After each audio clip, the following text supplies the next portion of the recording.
Before we get into this episode, we got a lot of negative feedback, mostly about my tone in this episode that you're about to hear. And I thought it would be a good opportunity for me to basically talk with Lisa and Laura about it. And so here we are. I was afraid when I listened to the edit of this that people might get the wrong impression. What listeners can't see are the smiles on our faces or our body language. I readily admit that I get passionate when I discuss hot topics, but I have absolutely no animosity at all towards Lisa. However, I know Lisa is asking questions or stating opinions that she's read or heard about, and she's doing that to get my honest reactions to them. I'm not saying that my reactions are always perfect or proper, but it's my firm belief that the way certain issues are portrayed on this show manipulates viewers into believing something that I believe is strongly contradicted by fact. So I feel a responsibility to point that out, and yes, I do get passionate about it. I will, however, be more cognizant of the fact that listeners are only getting part of the picture and don't see that Lisa and I love and respect each other, and we are literally engaging in a real-time, real discussion. We don't manage this or produce this. We don't script what we're about to say. We literally have discussions, and sometimes they get heated, but it doesn't have anything to do with respect.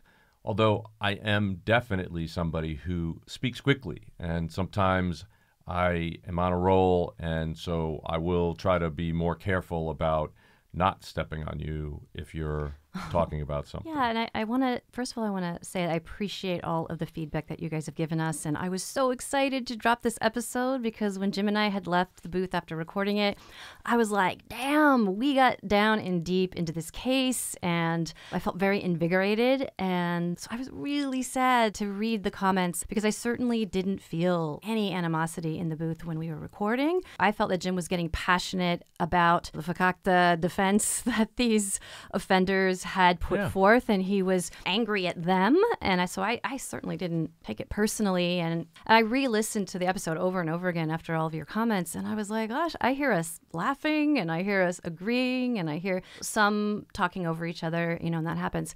However, I understand that this triggered a lot of people, and I want to thank you, so many of you, for coming to my defense, and it really moved me. I mean, nobody's ever... I'm going to start crying. Oh, my God.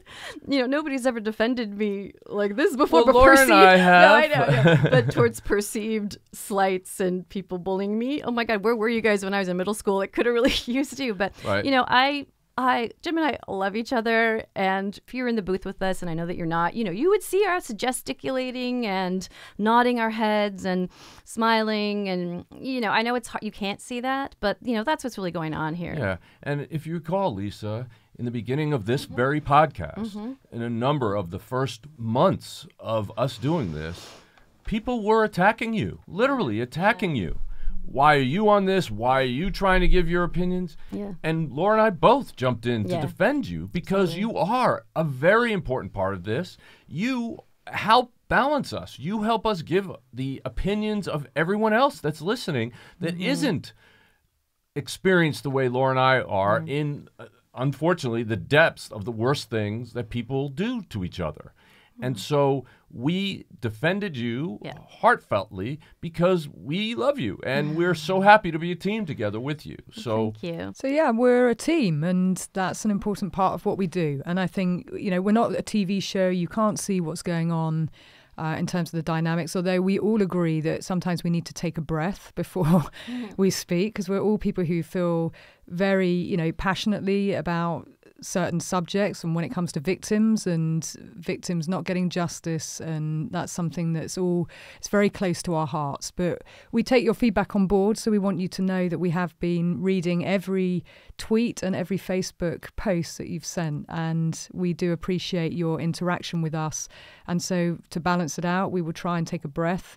Jim C. and me definitely included, and Lisa, and we want you to carry on listening to us because we are real people, not scripted. We do just come in. We don't know what each other's going to say, and sometimes when it's a 2 dynamic, it can be more intense. Sometimes when it's a 3, it's hard to get a word in at times, certainly for me being British, but we take your comments on board. So thank you for taking the time and the energy and effort of letting us know what you think. And we hope that you're going to continue listening, because we've got some great subjects coming up. Absolutely.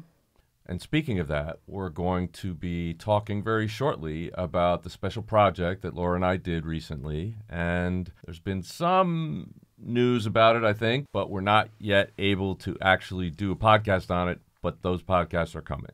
They certainly are, while it's still all in our heads, along with lots of other things that are going on. So yeah, we're excited about that, and about CrimeCon. We've got that coming up too. So we hope to see many of you at CrimeCon again in Nashville. That's right. I'm already shopping for it. I'm already trying to get my outfits. So anyway.